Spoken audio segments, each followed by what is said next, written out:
सो hello दोस्तों, welcome back to my YouTube channel Hansta education.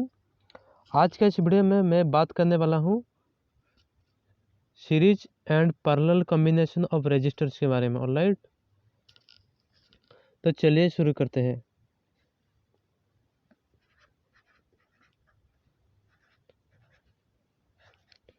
Series and parallel combination of registers. Okay, आज का ये topic है हमारा। Alright, combination of registers. Alright, series and parallel combination of registers. Okay,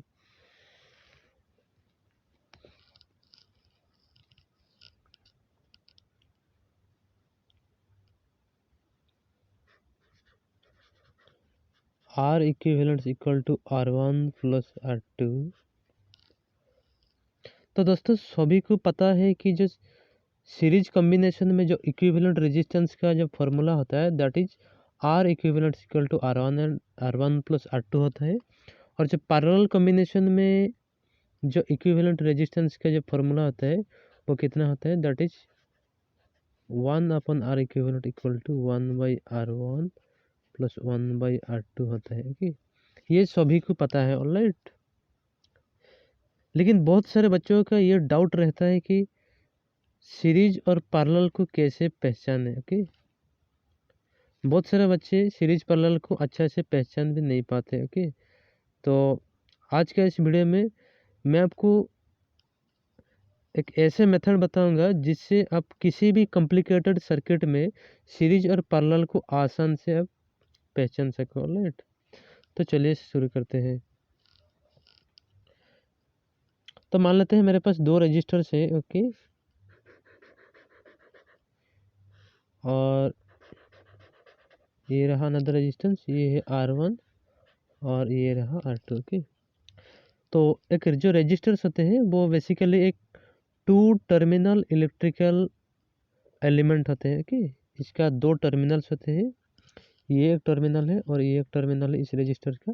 similarly ये जो register है इसका दो टर्मिनल है, ये और ये। ओके, अगर किसी दो रजिस्टर का एक ही टर्मिनल डायरेक्टली कनेक्टेड हुआ है। ओके, अगर किसी दो रजिस्टर्स का एक ही टर्मिनल, ओके, इस रजिस्टर का ये वाला टर्मिनल और ये वाला जो रजिस्टर का ये वाला टर्मिनल अगर डायरेक्टली कनेक्टेड हुए हैं कंडक्टिंग वायर से। ओके, और बीच में कुछ भी नहीं होना चाहिए। ओके, तो इस टाइप का जो कॉम्बिनेशन को हम बोलते हैं series combination of registers. Okay, अगर दो रजिस्टर्स का एक ही टर्मिनल डायरेक्टली कनेक्टेड हुए हैं सिर्फ एक कंडक्टिंग वायर से और बीच में कुछ भी नहीं होना चाहिए। ओके, यहाँ से कुछ भी नहीं होना चाहिए। ओके, हम बोलना चाहिए nothing should be here. Okay,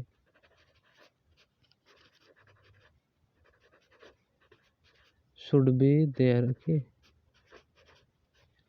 अब जब बीच पे कुछ भी नहीं होना चाहिए, ऐसे अगर डायरेक्टली कनेक्टेड हुए हैं एक दूसरे से तो तो इस टाइप का कॉम्बिनेशन को हम बोलते हैं सीरीज कॉम्बिनेशन। ओके, तो आपको सिर्फ इतना ध्यान रखना है कि दो रजिस्टर का एक टर्मिनल, इसका ये वाला टर्मिनल और इस रजिस्टर का ये वाला टर्मिनल डायरेक्टली कनेक्शन होना चाहिए। ओके, एक कंडक्टिंग वायर से। ओके, और बीच में कुछ भी नहीं निकालना चाहिए। इवन एक वायर भी अगर यहाँ से निकल गया तो इस दोनों रजिस्टर को हम सीरीज नहीं बोल पाएंगे। ओके, तो ये रहा सीरीज कॉम्बिनेशन के बारे में। ओके, तो अब आइए देखते हैं पैरेलल कॉम्बिनेशन के बारे में। तो अगेन मान लेते हैं मेरे पास दो रजिस्टर है, ये एक रजिस्टर है और ये एक रजिस्टर है। ओके, तो मान लेते हैं ये रजिस्टर R1 है, ये है R2। ओके, तो जैसे कि पता है हमें कि एक रजिस्टर का दो टर्मिनल होता है। मान लेते हैं ये वाला टर्मिनल A है और ये वाला टर्मिनल B है। सिमिलरली इस रजिस्टर का टर्मिनल ये C है और ये वाला जो टर्मिनल है D है। ओके, तो पैरेलल के लिए हमें क्या करना है, सिर्फ हमें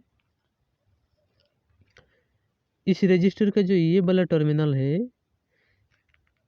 इस टर्मिनल को हमें किसी भी तरह कंडक्टिंग वायर से ये सेकंड रजिस्टर का ये वाला टर्मिनल से कनेक्ट करना है। ओके, कंडक्टिंग वायर से। ओके, इस वाला टर्मिनल को हमें किसी भी तरह इस वाला टर्मिनल से कनेक्ट करना है, और इस वाला जो टर्मिनल है इसको ये दूसरे टर्मिनल के साथ कनेक्ट करना है कि कंडक्टिंग वायर के माध्यम से। ओके, बीच में कुछ अदर रजिस्टर या फिर बैटरी नहीं होना चाहिए कि डायरेक्टली अगर हमने ये ए वाला पॉइंट को सी वाला पॉइंट से कनेक्ट कर दिया एक कंडक्टिंग वायर से, और जो बी वाला पॉइंट को डी वाला पॉइंट से अगर हमने डायरेक्टली एक कंडक्टिंग वायर से कनेक्ट कर दिया, तो इन दोनों रजिस्टर को पैरेलल कॉम्बिनेशन में है।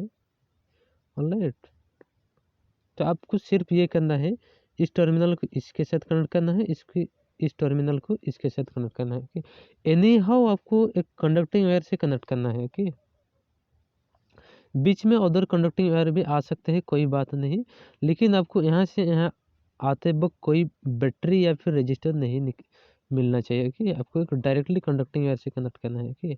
और इन अदर वर्ड्स हम ये भी बोल सकते हैं, अगर ए पॉइंट का पोटेंशियल सी पॉइंट के पोटेंशियल के बराबर हो, और जो बी वाला पॉइंट का पोटेंशियल है वो किसके बराबर होना चाहिए, डी वाला पॉइंट के पोटेंशियल के बराबर होना चाहिए। अगर ये हमने कर दिया तो इन दोनों रजिस्टर को पैरेलल में हम बोलेंगे। ओके, और एक पॉइंट हमें नोट करना है कि all the points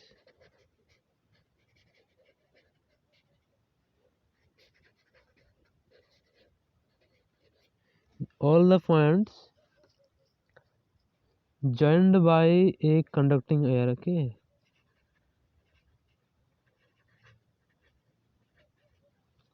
all the points joined by a conducting wire are at same potential. Okay,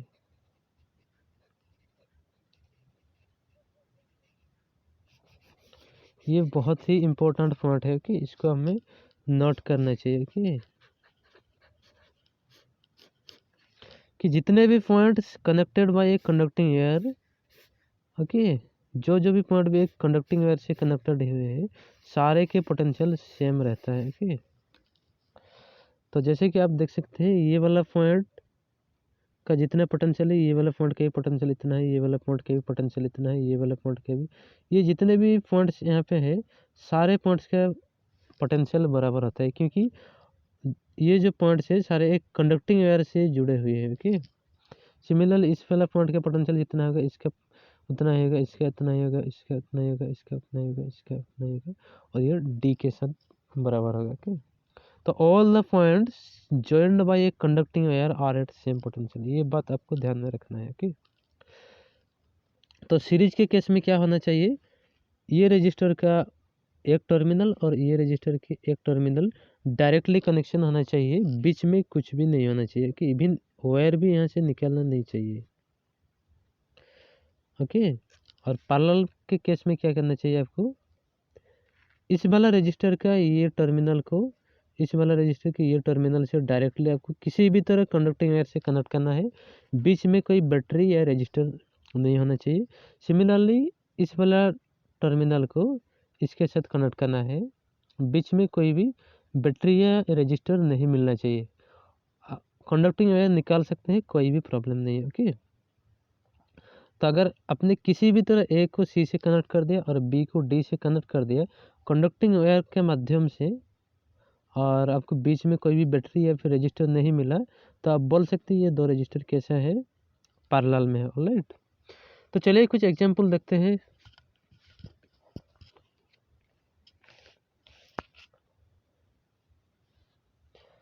तो ये एक सर्किट है। ओके, आप देख सकते हैं यहाँ पे 4 रजिस्टर है, R1, R2, R3 और R4। ओके,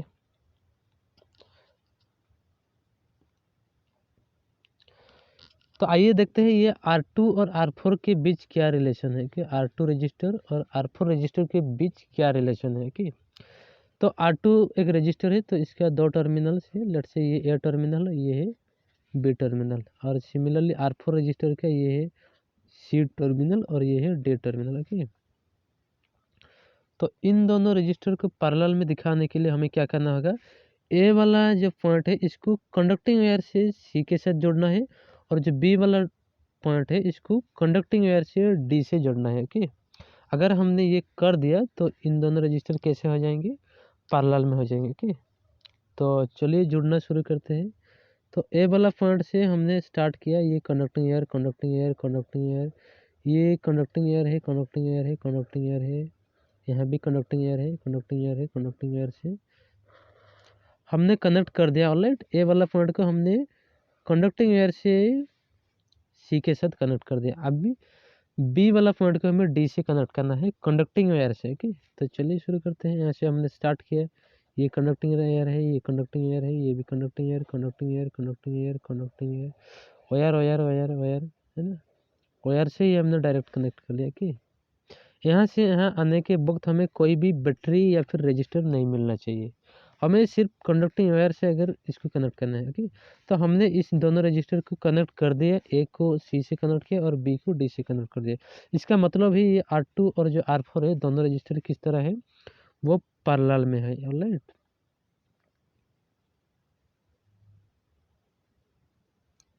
अब देखते हैं ये R2 और R3 किस तरह है। ओके, तो R3 का जो टर्मिनल है, मान लेते हैं ये एक्स टर्मिनल है, ये वाई टर्मिनल है। ओके, तो हमें ए टर्मिनल को एक्स से कनेक्ट करना है और बी को वाई से कनेक्ट करना है। ओके, तो हमने बी से स्टार्ट किया, ये कंडक्टिंग एयर है conducting air conducting air conducting air, तो हमने बी टर्मिनल को वाई से कनेक्ट कर दिया। अभी हमें ए टर्मिनल को एक्स टर्मिनल के साथ कनेक्ट करना है, वो भी कंडक्टिंग एयर के साथ।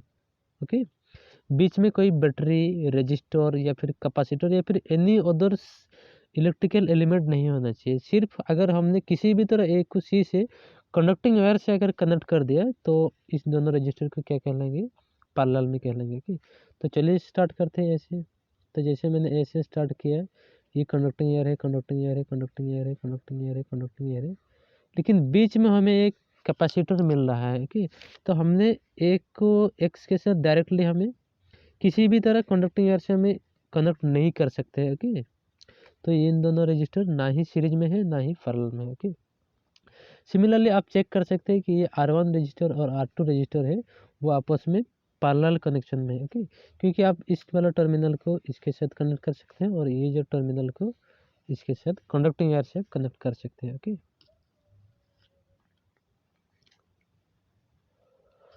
तो आइए ये वाला देखते हैं एग्जाम्पल।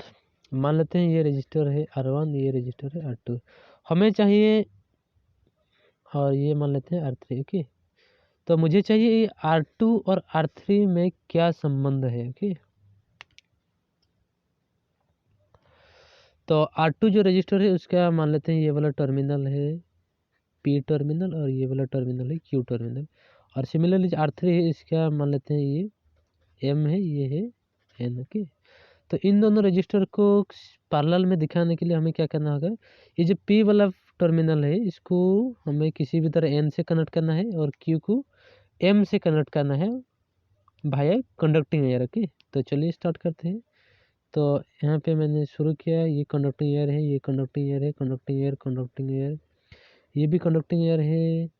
ओके, तो हमने P पॉइंट को N से कनेक्ट कर दिया कंडक्टिंग एयर से। ओके, बीच में हमें कोई बैटरी या फिर कोई रजिस्टर या फिर कैपेसिटर या फिर एनी अदर सर्किट एलिमेंट नहीं मिला, हमने डायरेक्ट P को N से कनेक्ट कर दिया कंडक्टिंग एयर के माध्यम से। अब हमें Q को M से कनेक्ट करना है। कि तो हम डायरेक्टली कनेक्ट कर सकते हैं। तो ये जो R2 और जो R3 है किस तरह है, वो पैरेलल में है। ओके, तो इस तरह आप चेक कर सकते हैं कि दो रजिस्टर आपस में पैरेलल में है या फिर नहीं है। ओके, तो सिमिलरली यहाँ पे और एक सर्किट है। ओके, तो मान लेते हैं ये वाला रजिस्टर R1 है, ये R2 है, ये R3 है। ओके, हमें R2 और R1 के बीच देखना है कि दो पैरेलल में है या नहीं है। ओके, तो ये R2 रजिस्टर का दो टर्मिनल मान लेते हैं, ये A है ये B है, ये R1 का मान लेते हैं X है और ये Y है। तो हमें क्या करना है, ये A वाला टर्मिनल को Y वाला टर्मिनल से जुड़ना है और B को X के साथ जुड़ना है। ओके, कंडक्टिंग वायर से माध्यम में। ओके, बीच में कोई रजिस्टर या फिर बैटरी या फिर अदर कैपेसिटर या फिर एनी अदर इलेक्ट्रिकल एलिमेंट नहीं होना चाहिए। ओके, हमें सिर्फ कंडक्टिंग वायर से जुड़ना है। ओके, तो चलिए जुड़ना शुरू कर देते हैं। तो मैंने ए से स्टार्ट किया और ये रहा कंडक्टिंग एयर, ये भी आप देख सकते हैं कंडक्टिंग एयर है, ये बिल्कुल कंडक्टिंग एयर है, कोई भी बैटरी या फिर रजिस्टर नहीं है, कैपेसिटर वगैरह कुछ भी नहीं है। तो आप देख सकते हैं मैंने बिल्कुल ए को वाई से कनेक्ट कर दिया है और अभी मुझे ये एक्स वाला पॉइंट को बी से कनेक्ट करना है। तो मैंने एक्स से स्टार्ट किया, ये रहा कंडक्टिंग एयर, ये भी कंडक्टिंग एयर और मैंने इसको बी वाला पॉइंट से कनेक्ट कर दिया। तो ये जो R1 रजिस्टर है, ये जो R2 रजिस्टर, ये दोनों कैसे हैं, पैरेलल में है। राइट, तो इस तरह आप आइडेंटिफाई कर सकते हैं। Okay, so that's it for this video. Thank you for watching this video and make sure to subscribe the channel. Thank you.